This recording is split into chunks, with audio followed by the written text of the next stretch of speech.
This is episode 160 of That Shakespeare Life. Today's episode is brought to you by Experience Shakespeare. Experience Shakespeare is the membership arm of That Shakespeare Life that offers you monthly digital history activity kits that let you try at home the history you learn about on the show. They work like science labs for history. Stay tuned after the episode for even more details. Hi, I'm Paul Menzer, professor of Shakespeare performance at Mary Bowen University and author of Anecdotal Shakespeare, A New Performance History. Another great method for studying the life of William Shakespeare includes listening to this. It's That Shakespeare Life with my friend Cassidy Cash.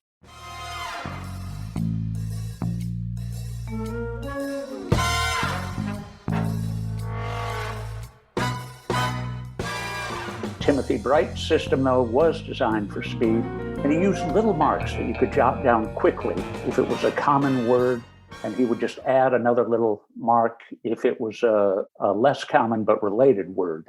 So just before Shakespeare started writing his plays, we know from quotes like the one you just gave us that he'd heard of the system, and he used that word charactery twice.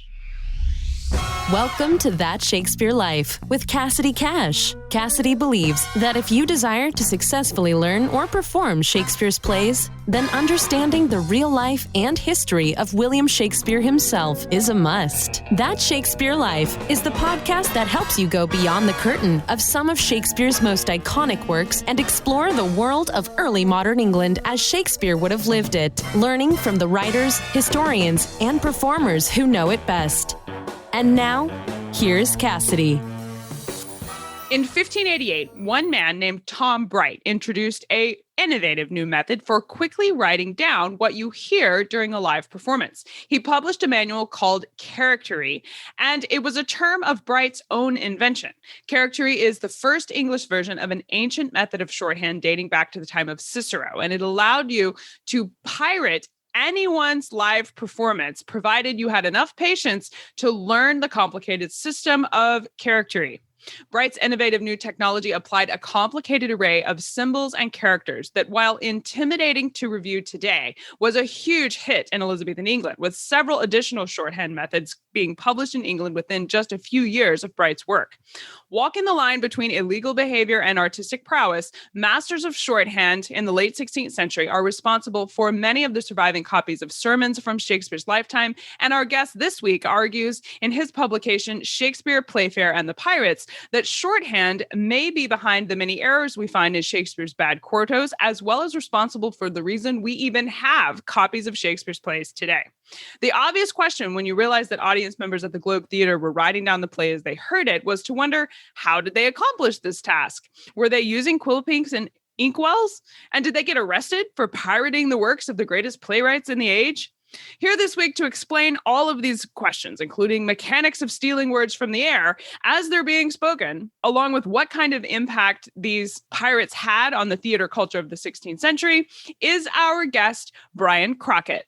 Bryan Crockett is an emeritus English professor at Loyola University, Maryland. He has written numerous books and articles, many of them about Shakespeare and his surroundings. In addition to a career's worth of teaching courses in English Renaissance literature, Crockett has developed subspecialties in the religious discourse of Shakespeare's day, as well as the newly developed technology of shorthand transcription of live performances. Crockett has delivered lectures in the US, Canada, and the UK, including one at London's Globe Theatre.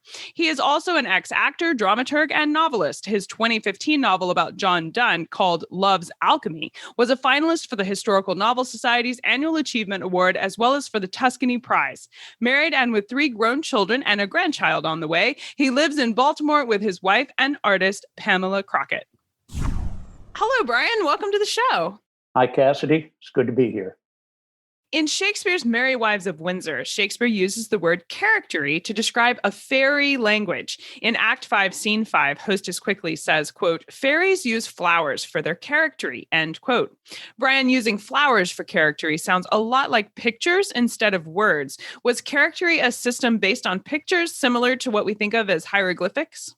Well, pictorially based written languages like ancient Sumerian or Egyptian or Chinese have the advantage of being intuitive when you learn to read and write.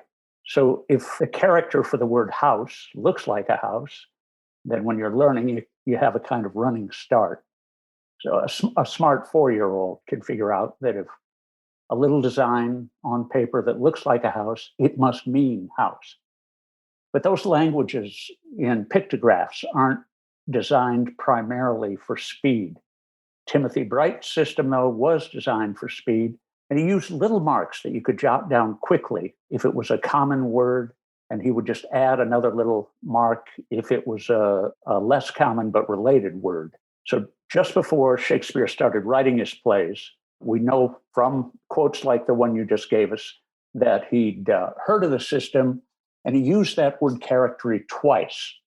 You quoted Hostess Quickly's line in The Merry Wives of Windsor. Hostess Quickly is a wonderful character. She's that quick-witted, good-hearted, but slightly dim, who puts up with the wonderful quick-witted character Falstaff in the Henry IV and V plays and Merry Wives of Windsor.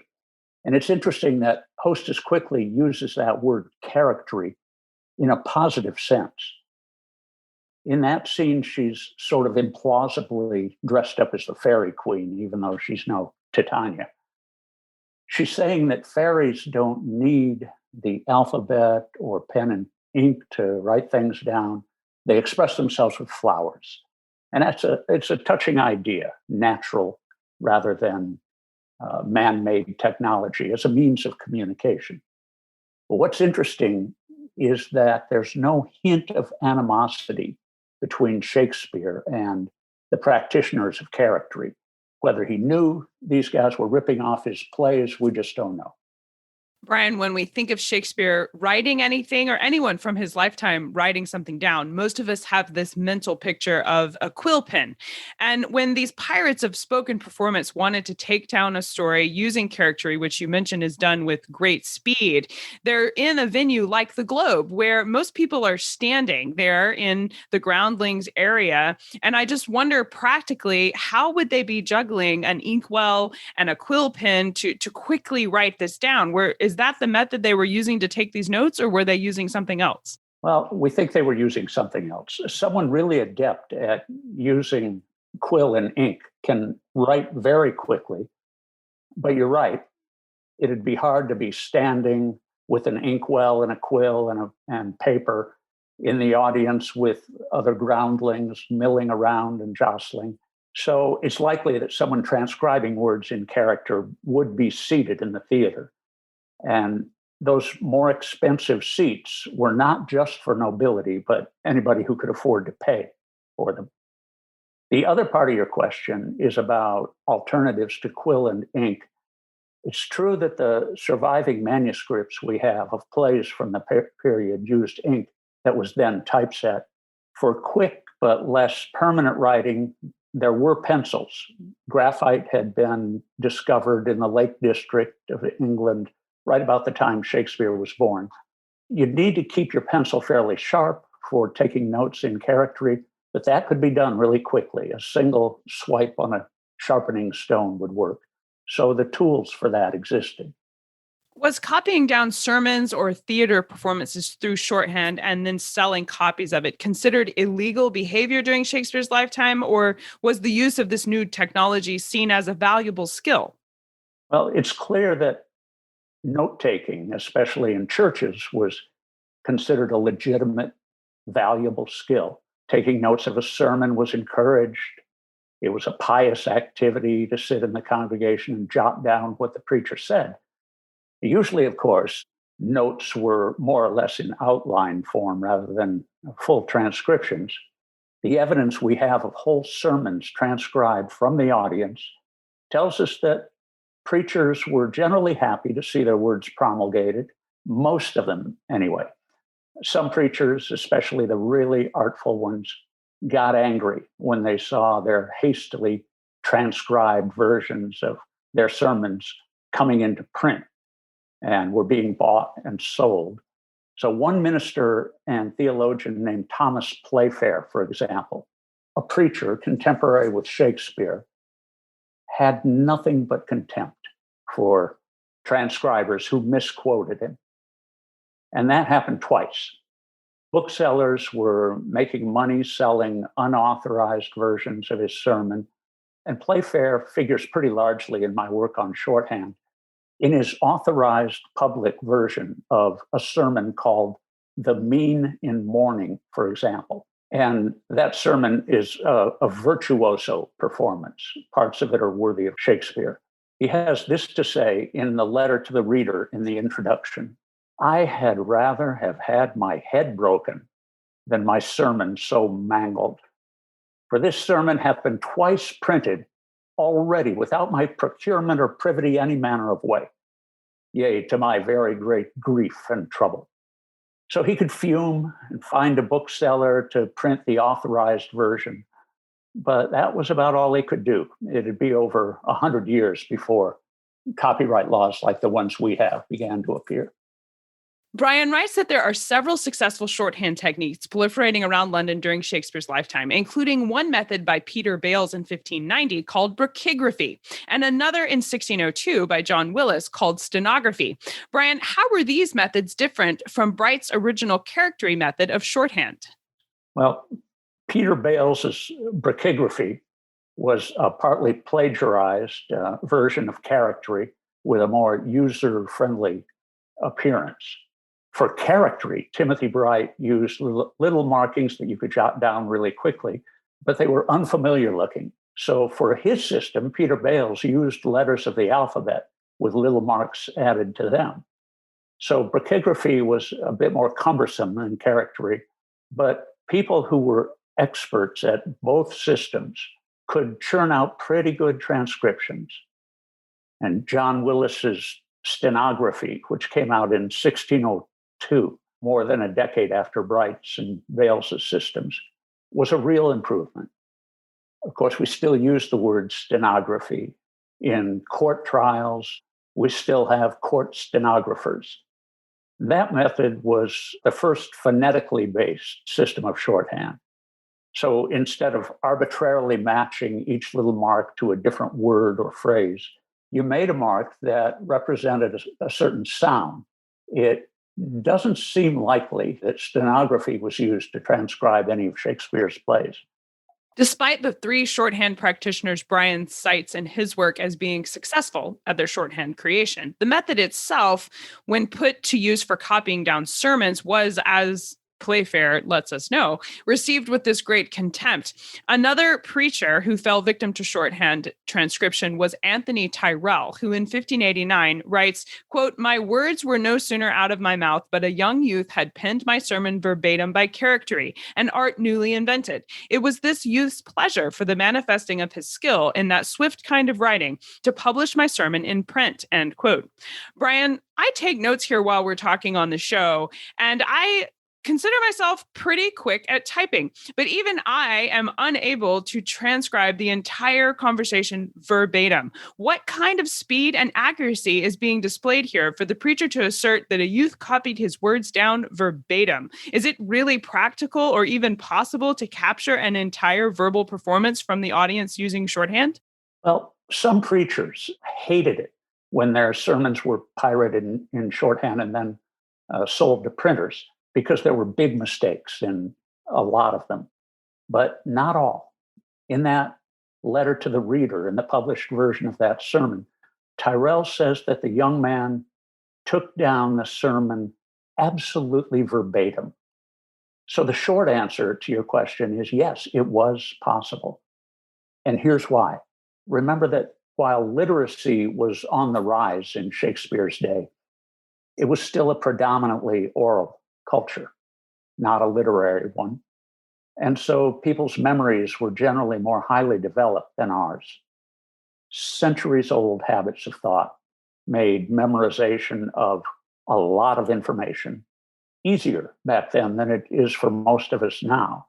So if a person had that well-developed kind of memory and then learned to read, that person could memorize huge swaths of writing. Think of an actor like Richard Burbage, the luckiest actor in history, because he got to be the first to play Hamlet and Macbeth and King Lear and Prospero and all the others. But Burbage would have to keep in his head hefty parts like the ones I just mentioned, and hefty parts of 25 or 30 more plays ready to be performed on short notice. If the king or the queen or some other nobleman or his boss, Philip Henslow, requested it. And one thing that makes Shakespeare so astoundingly rich is that he had a mind that was fully immersed in that age-old oral culture and the newer written culture. He could draw on a vast memory and then give what he remembered, that impressively artful literary expression that we all love. Bryan's work cites the research of H.T. Price from the 1920s, who analyzed pirated versions of Elizabethan sermons in order to put empirical data behind the question of accuracy concerning Elizabethan shorthand. What Price discovered is that aside from only a dozen or so wrong pronouns, tenses, and plurals across thousands of lines of text, the shorthand versions were predominantly accurate, as Tyrrell tells us.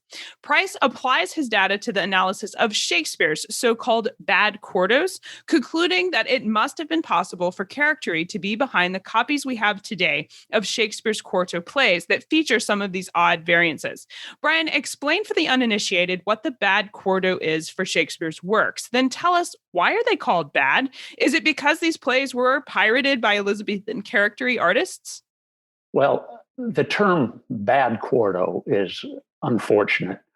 The reference is to plays that were published individually.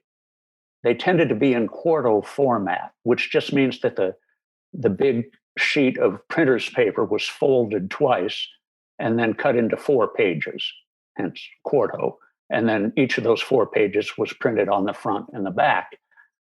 So quarto is just the name of a format. About half of Shakespeare's plays were first printed in that format individually, so they just happen to be quartos. Now, some of those quartos are of really good literary quality, but a few of them have problems. In some cases, better editions of those same plays, quartos with fewer mistakes and garbled passages, were published subsequently. Take Hamlet, for example. The first quarto came out in 1603, and it's full of passages that just don't make sense. A second quarto came out 2 years later, and it's miles better than the first one. And yet a third version is included in the first folio, the big collected works edition of 1623, 7 years after Shakespeare died. Now, of the plays that were first published as quartos, about a half dozen have various sorts of problems.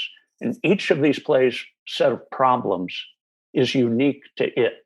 So it's unfortunate that about 100 years ago, a few of these texts were lumped together as bad quartos, and there was speculation that maybe some of them were first written down by someone in the audience taking notes in Charactery. Then about 75 years ago, a group of scholars who called themselves the New Bibliographers developed a theory of what they called memorial reconstruction. The idea was that these bad quartos came from rogue actors in Shakespeare's troupe who tried to make a little money on the side by writing down what they remembered from the plays and selling the result to a publisher. But to make the case that those plays were memorially reconstructed, the New Bibliographers had to debunk the theory of shorthand transcription. Not until fairly recently have some of us looked really closely at that debunking. And we've debunked the debunkers. We're back to shorthand as the best theory for why a few of Shakespeare's plays are the way they are. But we're looking at that question now in new ways.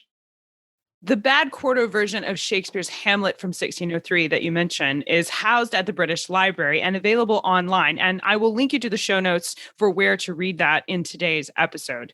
It shows stage directions, entrances, and exits included in the text. Bryan, in a society where theater was considered something to be heard as opposed to something to be seen, the way we perceive theater today, why would Characterie also have cataloged the stage directions? I wouldn't be too insistent about hearing a play versus seeing one. Both terms were used in Shakespeare's day. But the first function of stage directions was, of course, to help actors know what to do. But after a play was published, those same stage directions help the reader to picture what's going on. And that's why shorthand transcribers would use stage directions. That was sort of the norm for printed plays, but a literary pirate could make better money if the printed version looked like the real thing. So there are technical ways of identifying stage directions that are more likely to have been written by an eyewitness, a literary pirate in the audience, than by the author of the play. In Love's Labour's Lost, Holofernes goes into a beautiful rant about words and variances, which, taken in context of what we know about the fluid nature of spelling in Elizabethan England, as well as what we're learning today about Characterie and stenography, it sounds as if the presence of Characterie artists in the audience was an anticipated reality for players in the theater.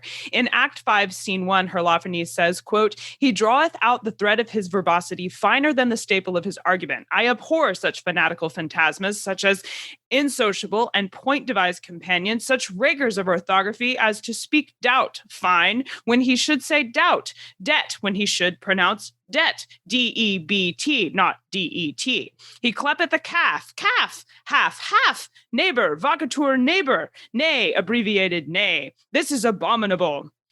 End quote. The actual text of the play spells out these words for comedic effect, showing that there is a difference in spelling for calf and calf. But this is surprising because there wasn't a consistent and agreed upon system of spelling for the English words. This was far from linguistically established at this point in history. And when written down in text, these lines are hilarious because you can see the spelling differences. However, Bryan, I wonder what it would have been like for a stenographer or Characterie artist to try and transcribe this scene down to paper during a live performance. Is Shakespeare writing these lines to intentionally mess with the people he knows are in the audience, trying to copy this down based on sound? That's a wonderful passage. Well, could be. It's sort of satisfying to think so, that Shakespeare's messing with the pirates. I'm not sure there's clear evidence of that, but maybe so. It seems in character for Shakespeare, right? The man did have an amazing sense of humor. Arguably, Shakespeare's plays were never meant to be written down in a published book format at all. As performance pieces, any bound version of the full script was done after the fact, which begs the question for you, Bryan. Are there any truly authorized versions of Shakespeare's plays that we can say the bard actually compiled himself? Or are the longhand manuscripts of his plays just pirated shorthand versions? Well, if there were those sorts of pirated longhand manuscripts, we haven't yet found them, and I doubt that we're ever likely to. They no doubt existed, but there's a reason that they weren't preserved. A literary pirate could use shorthand to transcribe the live performance and then use those shorthand notes to write out a longhand version that would serve as the copy that the bookseller would buy. And a typesetter who worked for the bookseller would use that longhand version to set the type in the printing press. After the books were printed, there'd be no need to keep the longhand versions because people would have the book as it came off the printing press. So I think you're right that Shakespeare doesn't seem to have thought of his plays as literature. The handwritten scripts were what the acting troupe needed to stage a good performance, not literature to last through the ages. He was a man of the theater through and through. And when it came to the plays, our best guess is that the performance was everything to Shakespeare. If he expected, or at least hoped, that some of his work would survive as literature, it was probably his long narrative poems like Venus and Adonis or The Rape of Lucrece. What I was trying to ask with that question is when we have like the 1603 quarto version of Hamlet or these other quarto versions, any versions of Shakespeare's plays that aren't based on the first folio, are those quarto versions, do we have them at all because someone copied them down using shorthand? Because it wasn't Shakespeare that wrote them that way. Right. the prompter for the acting troupe could have sold the handwritten manuscript to a printer. Could have happened that way. It could be that a couple of those actors tried to remember the play and wrote down what they could remember and sold that to the printer. With the first quarto of Hamlet, I don't think it's likely that the transcriber was somebody in the audience taking it down in shorthand, but you can make that case for a few of the plays. In an article in Shakespeare Quarterly, I've made that case for the first so-called bad quarto of Romeo and Juliet, but I don't think it would work for all the quartos, the bad quartos. Does that answer your question? It does. And we'll link to the article in Shakespeare Quarterly that Bryan writes, so you can check out for yourself his evidence for the bad quarto version of Romeo and Juliet being a product of shorthand. Bryan, this is really exciting stuff to think about, this new innovative technology coming to be right as, Shakespeare's writing some of these plays and the role of shorthand in preserving Shakespeare's works for us today. What are some of your favorite books or resources you can recommend we use when we want to explore this further? Well, the scholar who's published some of the most interesting work on the topic is named Adele Davidson. She has a book called Shakespeare in Shorthand. It's mostly about the textual history of King Lear. She and I disagree about quite a number of things, but that's a good place to start. She's done some very good work. And there's a scholar named Laurie Maguire who has a great book called Shakespearean Suspect Texts. And one more, Lucas Erne, E-R-N-E, has a really thought-provoking book called Shakespeare as Literary Dramatist. In that book, he's rethinking what we were just talking about. He takes a skeptical look at the idea that Shakespeare didn't think of his plays as literature. Erne makes the case that Shakespeare did write his plays with a readership in mind. So it's good to get both sides of this sort of thing. I've given you some references for people who would disagree with me, but that's the way scholarship works. Those are all very good scholars. Absolutely. And it's fun to look at all the sides. We'll make sure to link to these books as well as to Bryan's work in the show notes for today's episode. So stay tuned after the conversation to find the link for those. Bryan, we ask everyone this next question here at That Shakespeare Life, and that's, what's the one book you would take with you on a deserted island? My friends in England tell me I'm supposed to allow you the complete works of Shakespeare and a copy of the Bible. So your choice would be in addition to those. The hardest question. Yeah. I'm glad that your friends allowed you to give me the complete works of Shakespeare and the Bible. I wonder which one would be more dog-eared and worn out after a few years. But thanks for that. The Iliad comes to mind as a strong contender, or just for modern-day smart, amiable companionship. I'd probably consider David Foster Wallace's Infinite Jest. But in the end, I think I'd find the most lasting, profound pleasure in John Milton's Paradise Lost. As a poet, Milton is one of the very few in Shakespeare's league. So that's what I'd take, Paradise Lost. I think that's an excellent selection. You'd be well set up on that deserted island with Shakespeare, the Bible, and Milton. You'd be well set up for a while. So what's next for you? What are you working on now that you're excited about? Well, I'm recently retired from academic life. So as an emeritus professor at Loyola University of Maryland, I can teach a course now and then if I want to. But so far, I've taken a break from teaching. And lately, I've taken up playwriting. And of course, it's intimidating to do that when you've spent your life with Shakespeare. Just a little bit. Yeah.